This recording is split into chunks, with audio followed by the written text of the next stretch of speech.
Hi friends, எல்லாருக்கும் வணக்கம். Welcome to Divya's flavour. இன்றைக்கி நம்ம சேனலில் சிம்பிளான மெத்தடில் குடல் கிரேவி எப்படி டேஸ்டியாக பண்ணுறது அப்படிங்கிறதாங்க பார்க்க போகிறோம். வீடியோக்குள்ளே போகிறதுக்கு முன்னாடி நீங்கள் இப்போ தான் நம்ம சேனலை ஃபர்ஸ்ட் டைம் பார்க்குறீங்கன்னா மறக்காமல் சப்ஸ்கிரைப் பண்ணிக்கோங்க ஃப்ரெண்ட்ஸ். இப்போ வாங்க நம்ம எப்படி செய்கிறது அப்படிங்கிறத பார்க்கலாம். குடல் கிரேவி செய்கிறதுக்கு ஃபஸ்ட்டு நம்ம குடலை நல்லா வாஷ் பண்ணி எடுத்துக்கணும். கடையிலேருந்து வாங்கிட்டு வந்தோடனே ஒரு 5-6 தடவை நல்லா வாஷ் பண்ணிக்கோங்க. அதில் நிறைய பிசுறு இருக்கும், அது எல்லாத்தையுமே நீட்டாக க்ளீன் பண்ணி எடுத்துக்கோங்க. குடல் எல்லாத்தையும் நல்லா வாஷ் பண்ணதுக்கப்புறமா குக்கரில் போட்டு வேக வச்சு எடுக்க போகிறோம். 1/2 கிலோ குடலுக்கு ஒரு 1/2 ஸ்பூன் அளவுக்கு மஞ்சள் தூள் சேர்த்துக்கோங்க. அதுக்கப்புறம் 1 ஸ்பூன் அளவுக்கு இஞ்சி பூண்டு பேஸ்ட் சேர்த்துக்கோங்க. அதுக்கப்புறம் இந்த குடலுக்கு தேவையான அளவு உப்பும் சேர்த்துக்கலாம். உப்பு சேர்த்ததுக்கப்புறமா ஒரு 1/2 கிளாஸ் தண்ணி ஊற்றிக்கோங்க. குடல் அதெல்லாம் நல்லா முங்குற மாதிரி தண்ணி ஊற்றிக்கோங்க.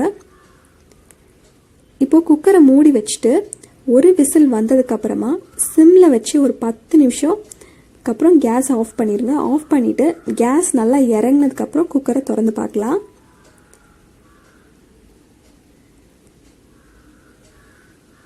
இப்போ ஒரு விசில் வந்து சிம்மில் வச்சு 10 நிமிஷத்துக்கு அப்புறம் கேஸ் இறங்கினதுக்கப்புறம் திறந்து பார்க்கலாம்.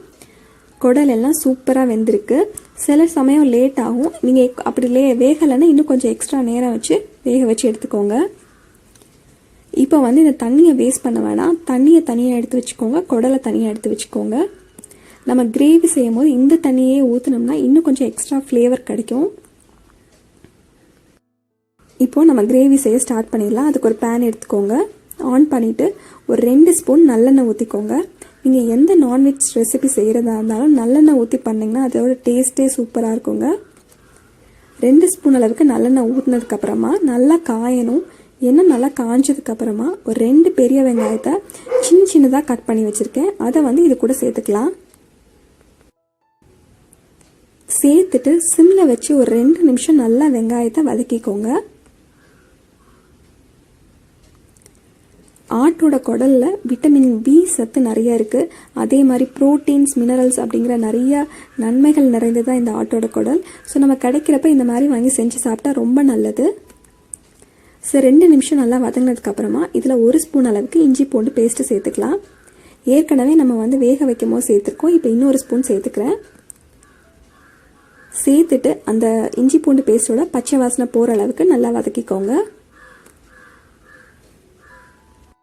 நல்லா வதங்கினதுக்கப்புறமா இதில் நம்ம வந்து 1 ஸ்பூன் அளவுக்கு குழம்பு பொடி சேர்க்க போகிறோம். குழம்பு பொடி இல்லாட்டி என்னென்ன போடணும் அப்படிங்கிறத நான் ஸ்க்ரீனில் தரேன், பார்த்துக்கோங்க. இப்போ 1 ஸ்பூன் அளவுக்கு குழம்பு பொடி சேர்த்துட்டு அதோட பச்சை வாசனை போகிற அளவுக்கு நல்லா வதக்கிக்கலாம். ஒரு 2 நிமிஷத்துக்கு அப்புறம் பாருங்கள், நல்லா வதங்கிருச்சு. இந்த மாதிரி வெங்காயம் நல்லா வதங்கியிருக்கணும். இப்போது நம்ம வேக வச்ச குடலை இது கூட சேர்த்துக்கலாம். குடலை நம்ம ஏற்கனவே குக்கரில் வேக வச்சு எடுத்ததுனால இதில் ரொம்ப நேரம் டைம் ஆகாது, ஈஸியாக முடிஞ்சிடும். ஸோ இப்போ இதை நல்லா மிக்ஸ் பண்ணிக்கலாம். ஏற்கனவே நம்ம குடல் வேக வைக்கும் போது உப்பு போட்டுட்டோம், அதனால இப்போ தேவையில்லை. கடைசியாக டேஸ்ட் செக் பண்ணிவிட்டு வேணும்னா உப்பு போட்டுக்கலாம். இப்போ இதை நல்லா மிக்ஸ் பண்ணதுக்கப்புறமா கடைசியாக தான் இதில் வந்து நம்ம ஒரு 1/2 ஸ்பூன் அளவுக்கு பெப்பர் தூள் சேர்த்துக்கணும், மிளகு பொடி. மேலாப்பில் இந்த பெப்பர் தூளை சேர்த்துக்கோங்க. மிளகு பொடி சேர்த்துட்டு நல்லா மிக்ஸ் பண்ணிக்கோங்க.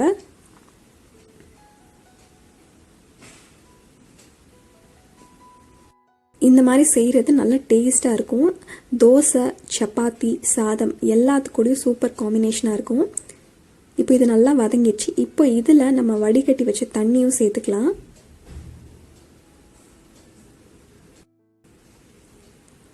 தண்ணி சேர்த்துட்டு நல்லா மிக்ஸ் பண்ணிக்கோங்க. இப்போ இந்த ஸ்டேஜில் உப்பு கரெக்டாக இருக்கான்னு செக் பண்ணிக்கோங்க. கரெக்டாக தான் இருக்கும், ஏற்கனவே நம்ம போட்டிருக்கோம், அந்த தண்ணியை தான் சேர்த்துருக்கோம். இப்போ சிம்மில் வச்சுட்டு மூடி வச்சுருங்க. ஒரு 5 நிமிஷம் மூடி வச்சுருங்க. 5 நிமிஷத்துக்கு அப்புறமா மூடியை திறந்துட்டு ஒரு 5 நிமிஷம் வச்சுருங்க. அப்போ அந்த நீர் ஆவிலாம் போயிட்டு நமக்கு கிரேவி கன்சிஸ்டன்சி கிடைக்கும்.